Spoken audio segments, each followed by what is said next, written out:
The thing about AI that I think is important is that it enhances the value of human connections and empathy. AI doesn't empathize.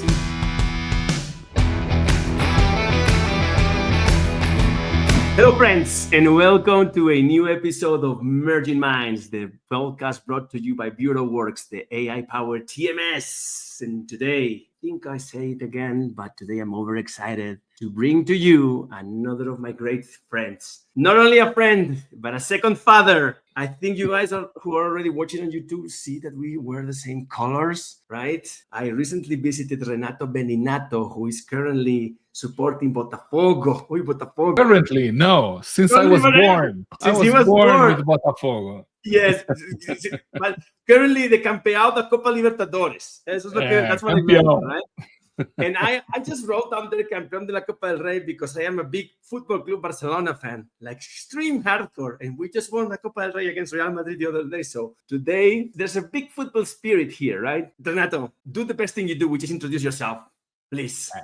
Javi, I'm your father. Look, I'm your father. So I have been a Botafogo fan since I was a child, and my team is one of those teams that has a long history of losing championships. It was 35 years that we waited, and we, in 2024, were the Brazilian champions and the champion of the Americas with the Copa Libertadores. So it's very nice. I was very happy. I know that you're a big football fan and you collect shirts. So 151. I have 151. I counted it. 151 shirts I own. 151. And yes, you have the most beautiful of them all. You're wearing it today. I went to the store. I stood in line and I bought one for you with the number 7 because Botafogo is, there you go. Botafogo is a team where usually in soccer football teams, the number 10 is the shirt of the most important player, and in Botafogo is number 7. Our most famous and best players, who Garrincha, Jairzinho, and all the best in history, were number 7. And I just realized that Cristiano Ronaldo also is a number 7, so maybe he will go and play for Botafogo sometime. You mentioned Ronaldo, okay. This is a Messi podcast, okay? So watch out. Well, Renato, thanks for being here. Like, everyone knows you because you're the eternal conference attendee. You're always attending conferences since day one in the industry. Everyone knows you for your books, for being the CEO and founder of Nimdzi, and for many other good or bad reasons. I just don't know what to say about that. But today, I wanted to invite you just to get to know the real Renato. Who is the man behind all those talks, all those books, all those founding, all these things, right? So, okay, you're Brazilian. You said that. So I'm a big child, a little older than you, Javi. The reality is that I think that, like you, I may be an eternal teenager because I'm always learning. I'm open to learning and enjoying and having conversations and listening and trying to understand how things work. I came into this industry by chance, as many people. One day, and many people have heard this story, I was in Brazil. I was 19 years old. I had just come back to Brazil after living in Europe and in the United States. And there was a big international film festival in Rio de Janeiro. And the Italian translator had died, and they couldn't find another translator. So they asked my brother, I don't like that kind of stuff. Talk to Renato. And I said yes. And as many challenges and opportunities that came to me in my life, I said yes. And it was a life-changing experience. I translated 2 movies for the festival. And then I went into translation because my mentor, the person who taught me how to type, this was the time of typewriters, and there were no computers, and film, actual real film, yes. And actually, the curiosity is that subtitles are centered on the screen, right? So you could, with the typewriter, you could mark the center of the page, but how did you align two lines? I had to translate it, to do the whole translation first, and then type the subtitles. So you counted how many letters there were in the sentence, and you divided by two, and you went to the middle of the page and did backspace 10 spaces. If there were 20 characters on the line, you backspaced 10 spaces, and you typed the subtitle in that line. So it was very manual. And then you had to go to the movie, because those subtitles were burnt on the film, and you had to go to the studio to the film where they would develop the film and make a copy, and they would insert the subtitles. It was very, very time consuming, very manual. And I can still smell the acid, the vinegar, that where the film was developed in this big studios. So that's how I came in. And by chance, and very early on, I had an opportunity. I worked at a company called Arthur Anderson, and I was a tax consultant there. But because I could write in English, my boss asked me to translate reports. And I had a partner in the company that liked my translations and coached me. He was my mentor, my professor, and I learned good practices. And this is a time where there were no translation universities in Brazil, and nobody thought about that. So I got caught. I translated for other translators who paid me very little money, but I was young. I was happy. I loved that I was doing things. I translated manuals for ships, for a shipyard, big ships. I translated car microscope manuals, movies, TV shows for lip syncing, all kinds of stuff. I never said no. That was my beginning. So we all know that there's a localization and globalization industry nowadays, which I know you have some opinions about it, and we'll probably go on talk about that later. But when you look back, that must be the 80s, right? We're talking about here. Yeah. Was there even an industry? Could you relate? No. What did you relate with our professionals, for example? We were translators working with typewriters and carbon paper and whiteout. It was a very different thing. The industry started to shape when communications became more affordable. So computers, fax machines, emails. So this was late 80s, early 90s is when this thing started to transform. Little steps. I remember one of my first initiatives is that I bought a fax machine. I paid $1,500 for a fax machine. It was a lot of money.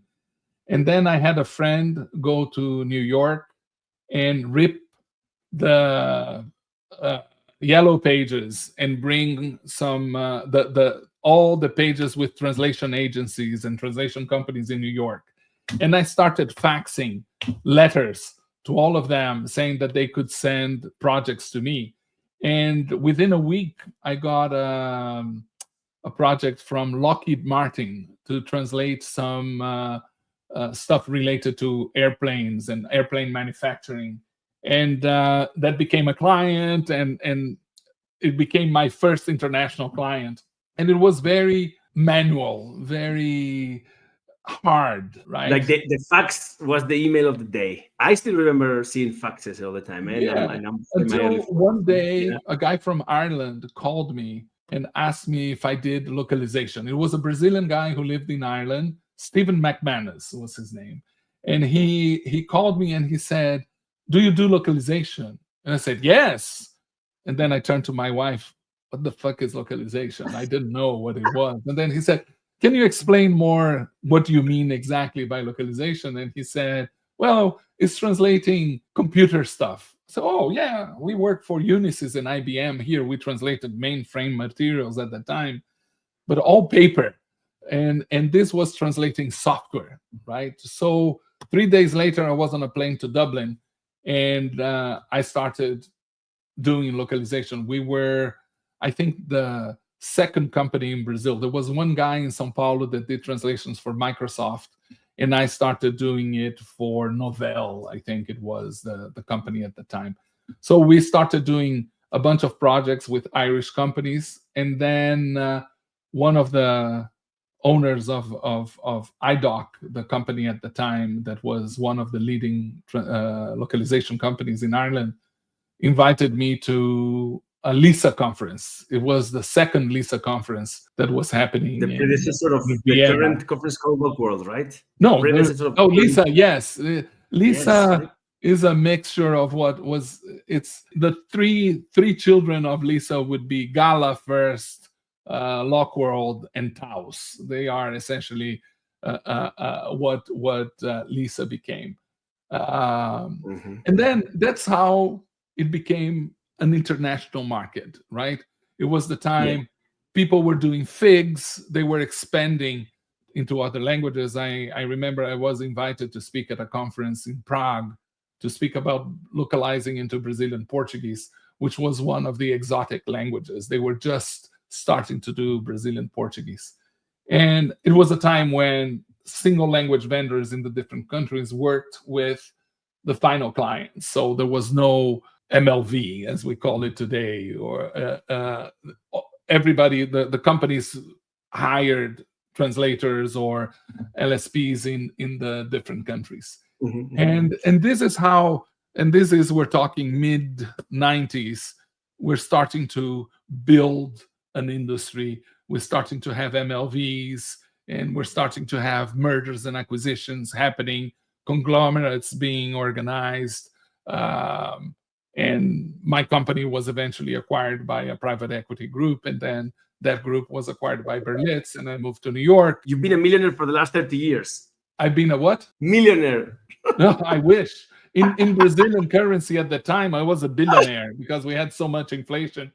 But it's like I say, my goal was to have $5 million by the age of 40. I'm 63. I'm only 5.5 million away from my goal. Right? I'll get there sometime. Yes, there's always enough time. There's always enough time. But I have like, you're one of the founding fathers of the localization industry, definitely, because you've been a very important figure in those years in which you mentioned that the industry was forming, and then you've always had this tag, this label of being the sales father, right? And since I have you here, I want to ask you a little bit about sales. And a lot of the people that listen to the podcast are in sales in the industry. To me, sometimes it looks like it's still very old-fashioned, and I would say that there's, I don't know. Look, I was never a sales guy. When I had my company for many years, I didn't have salespeople, and then I sold my company, and the owner, the CEO of the company that bought my company, told me that I needed to hire 2 salespeople immediately. I said, no, that's not how it works here in Brazil. It's word of mouth, it's connections, it's relationships. And he said, I don't care, hire 2 salespeople. And I hired 2 salespeople, and the revenue of the company quadrupled in 2 years. So I converted, and I started learning about sales management, sales, and so on. And as many of us, all of us know how to sell. We just don't have the confidence, and we don't have the training, and we don't understand the process, right?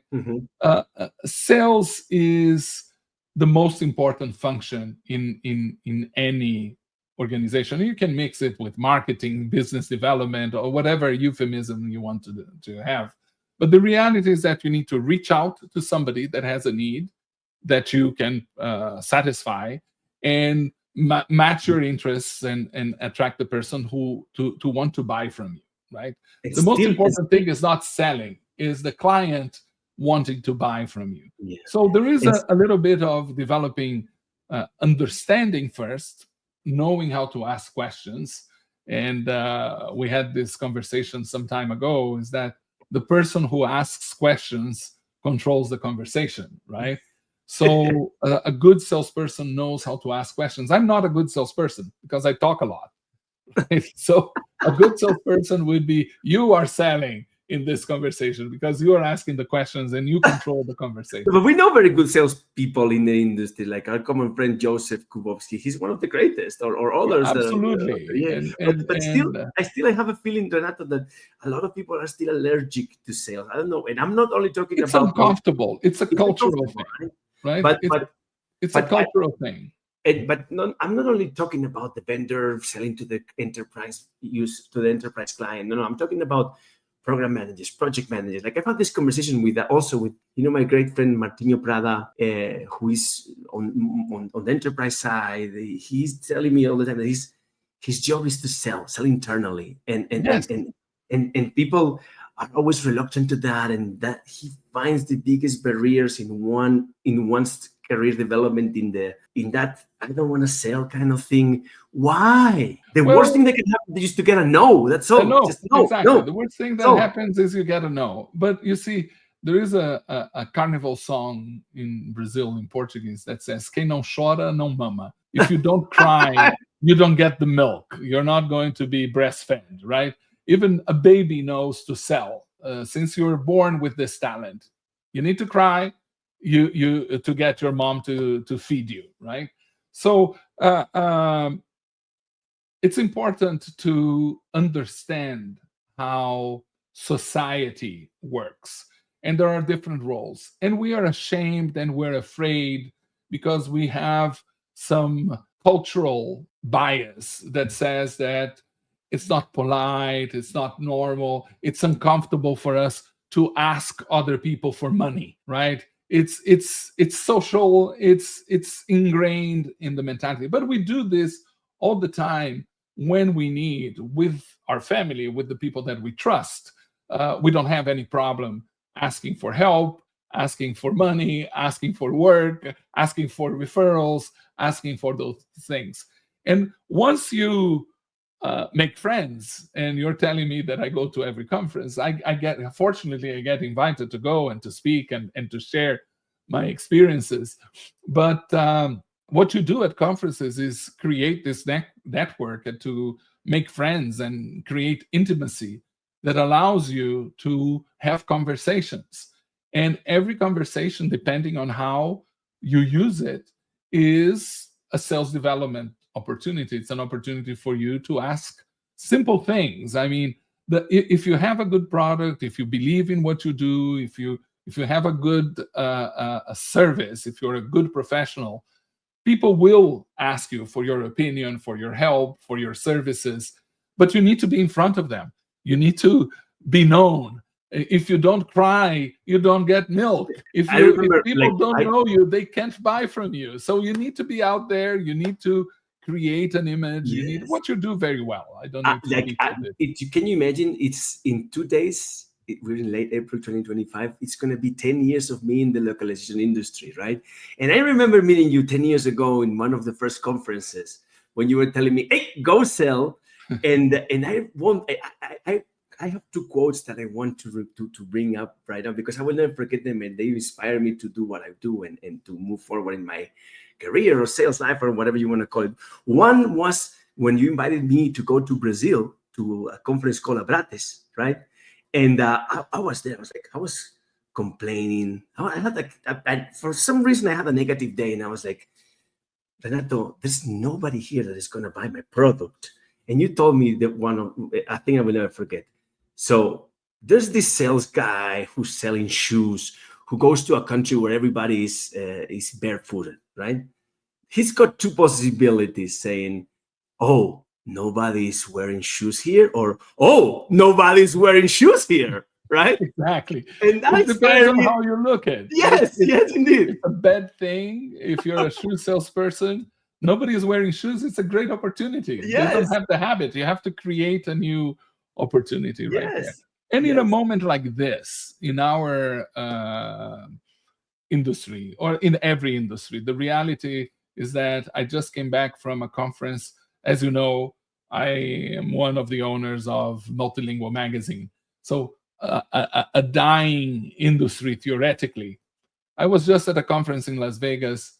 There were 300 participants, several small publication owners, some other big publication owners, people with 100,000 circulation, and we have something like 20,000, I think.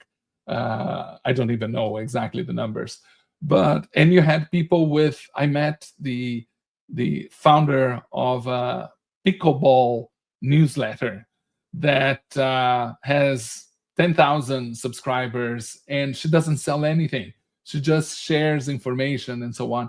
And there is a market. There are providers, there are printers, there are agencies, there are consultants, there's a whole ecosystem around publishing, which is an industry that many people thought was dying.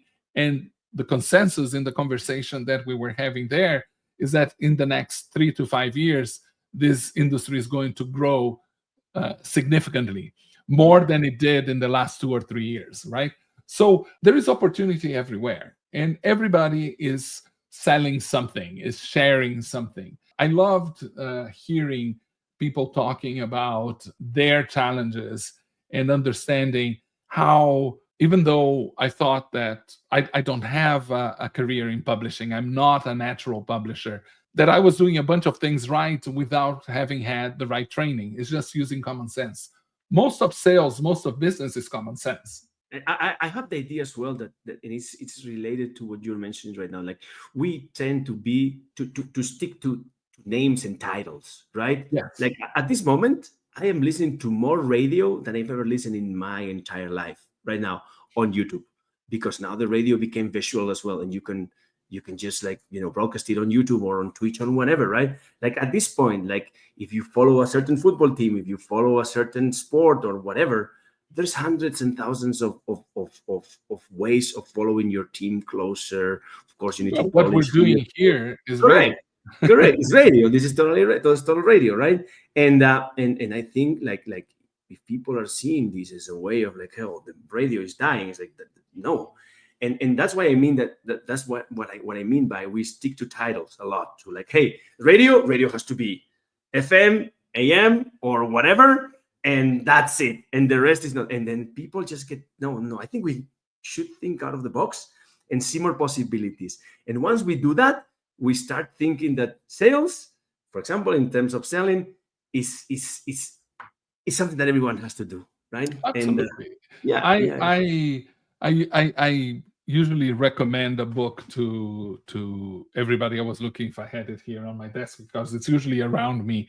There is a great book called How Clients Buy, because selling is not so much about selling, it's about buying. We buy all the time.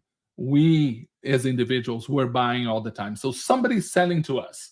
If we're spending money on Amazon, on a store, buying food and so on, there is a transaction. Somebody's selling something to us. So we also need to have that, understand that this is a natural transactional thing that happens, and be comfortable with it.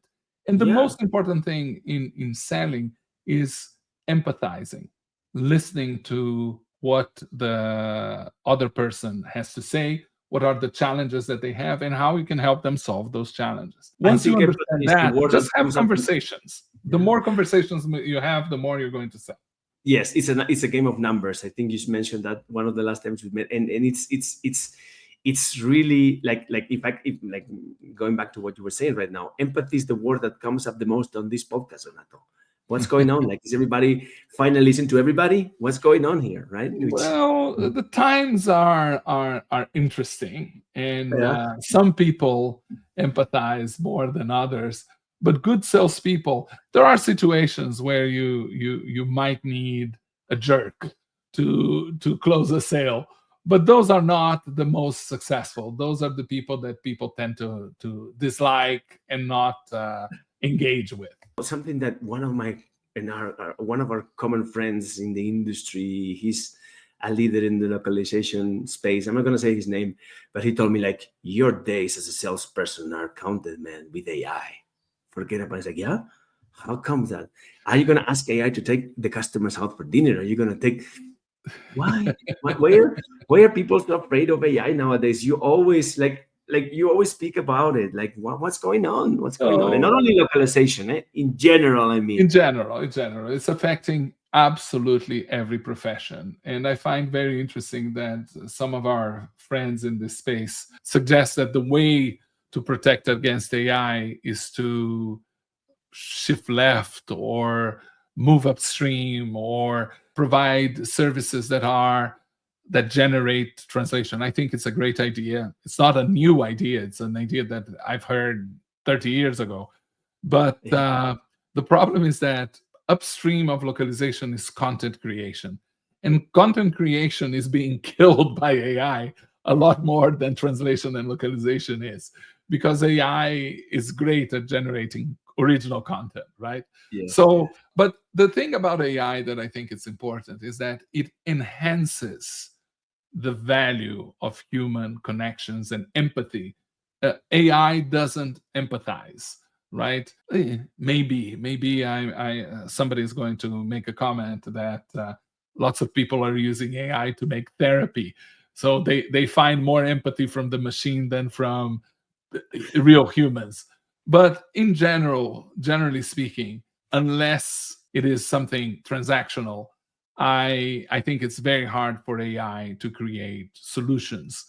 One of the roles of a sales organization, of a salesperson, is to match the need of the buyer with the expert that can solve that problem and address that issue.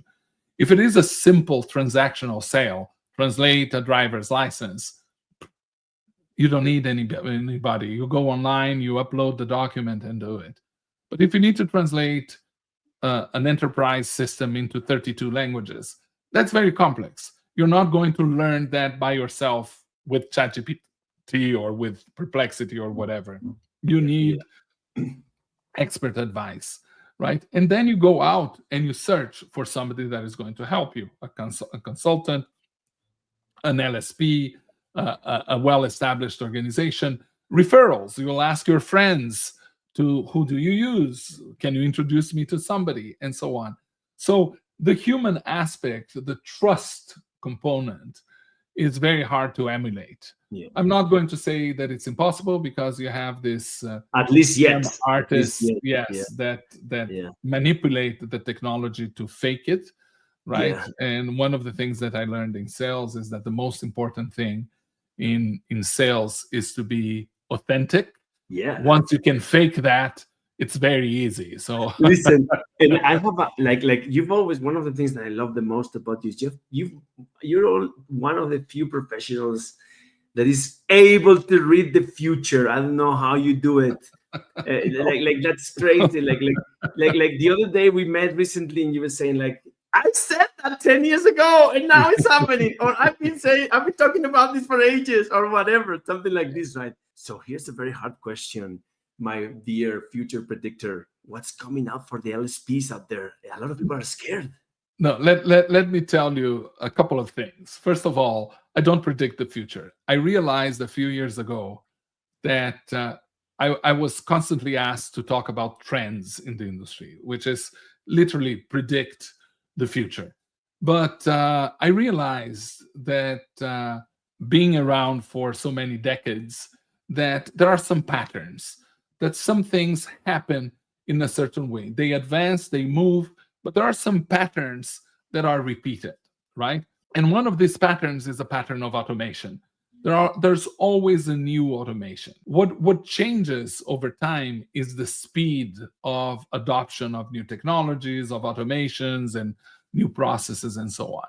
So when I understood that there is a certain pattern, I started to use some techniques that I learned in it's not predicting the future, but it's in futurism. There is a concept called the slingshot effect, right? You imagine, you look back how things were, you pull the way back, and you let it go, and you see how it's going to be in the future, right? So you project based on a trend that has been happening and has been coming over the years.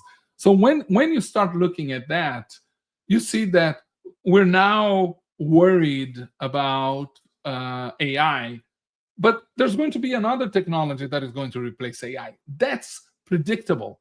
I can say that in 3 to 5 years, there's going to be another revolutionary technology that is going to make AI look obsolete. We had this with machine translation that was replaced by neuro machine translation. We had this with translation memories that replaced dictionaries and doing things manually. There's always a new technology that comes and it's going to decimate, and it's an existential threat for the industry and so on. So if I can predict that there's going to be another technology, I know that this period that we're living is going to end, right? Yeah.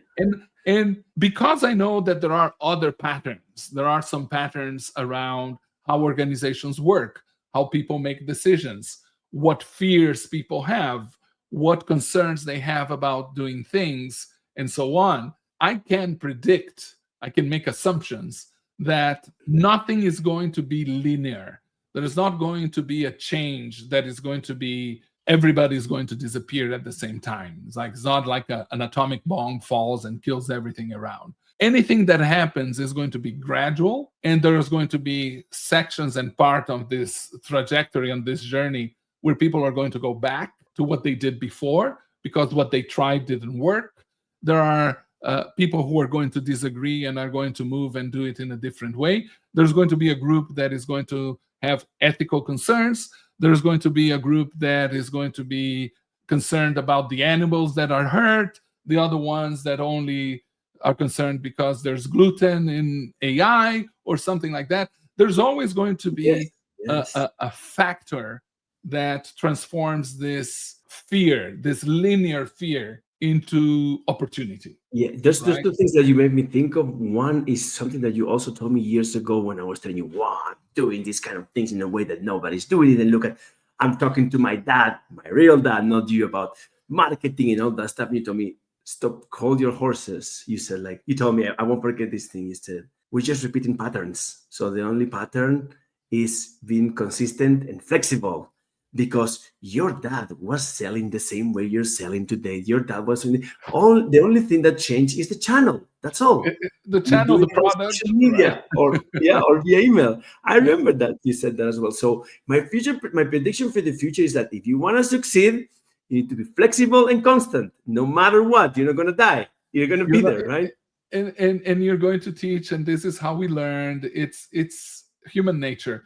I worked with theater for a while, and one of the things that I learned from an amazing Brazilian theater director who was I learned a lot from him, not that I applied to business, and it was about people and emotions and behaviors, right?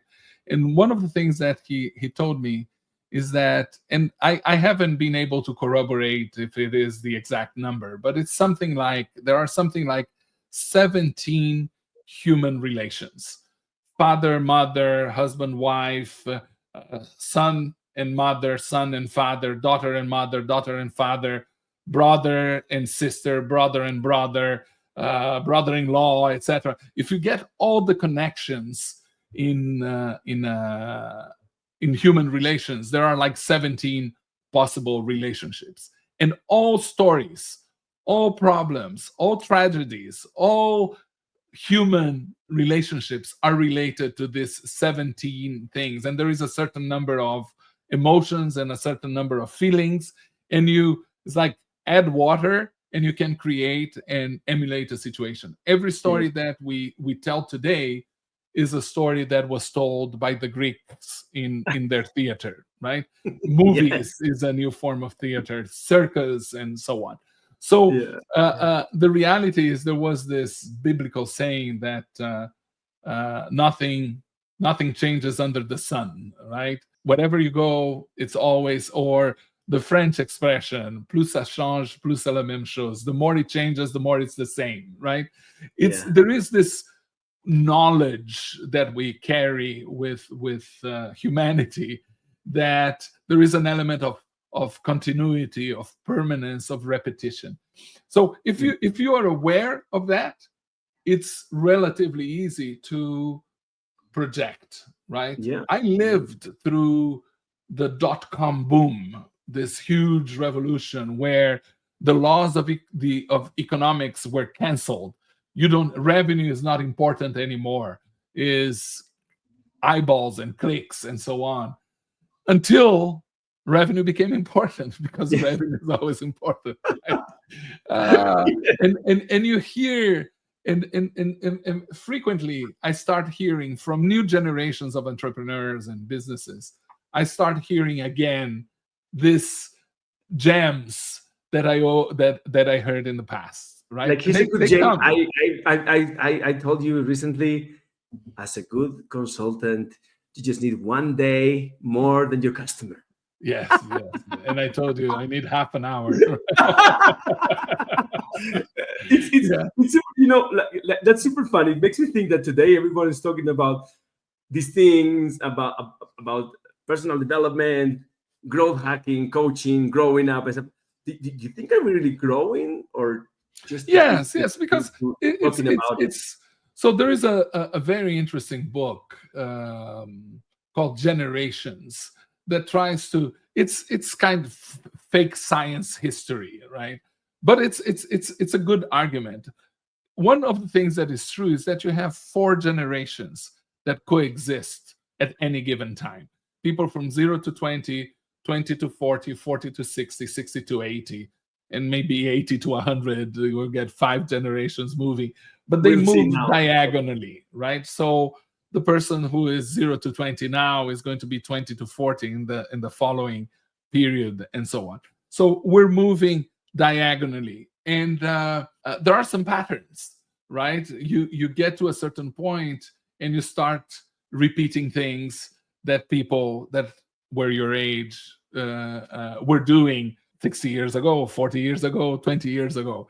So the interesting thing about this book is that it promised to predict, because of the patterns, when there were going to be major moments in history. So they tracked history from the 1700s to this book, I think, was written in the 1970s.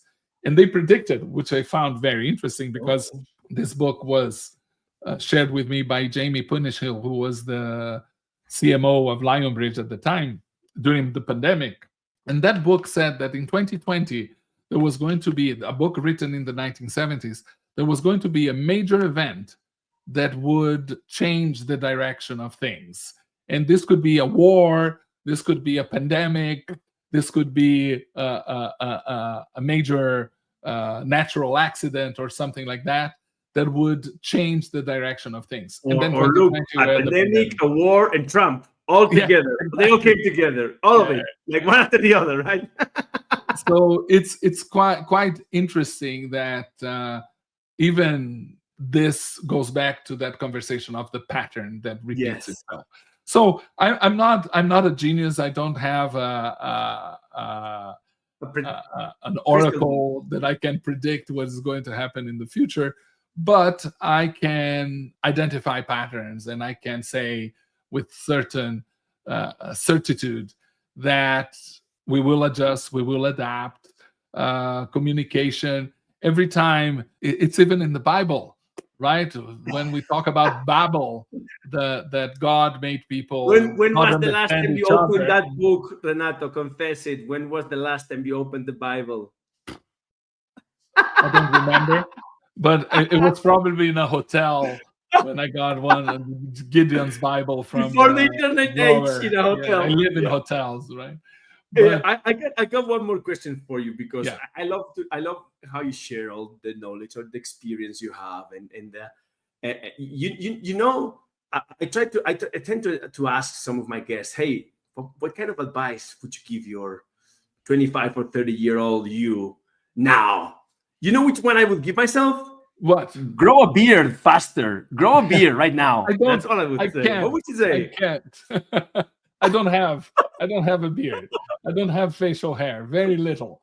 I can go a week without shaving and you wouldn't know. It's ridiculous.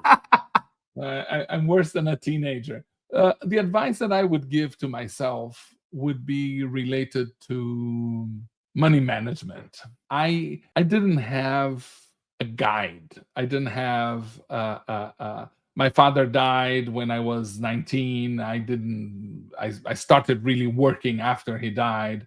So I didn't have in my immediate family somebody that would help me understand how the world of money works. I learned by myself, and I would have accumulated much more wealth if I had known how to manage money. So I have two kids. One is 22, the other one is 19. I just gave them a great book that I wish I had read or listened to when I was that age, which is called The Algebra of Wealth by Scott Galloway. And it's a great book with basic information that I wish I had had then. About money. I have made a lot of money in my life, but I have spent more than I made. You're still 5.5 million away from that. $5 million. $5.5 million from my goal. Yes. All right. Well, Renato, thank you for being here. You'll be back. Promise me you'll be back at least. Whenever you wear the Botafogo shirt, it's the sign. I have to come back. The next one, I am going to have to give you as a present a Barça shirt. So we show up here in a Football Club Barcelona shirt as well, right? And we're going to piss a couple of friends off because I know we know a couple of Madridistas that won't like that much. But hey, thank you for being here. And to all of you listening, thanks for being here in one more episode. Until next time. Bye, Renato. Adios.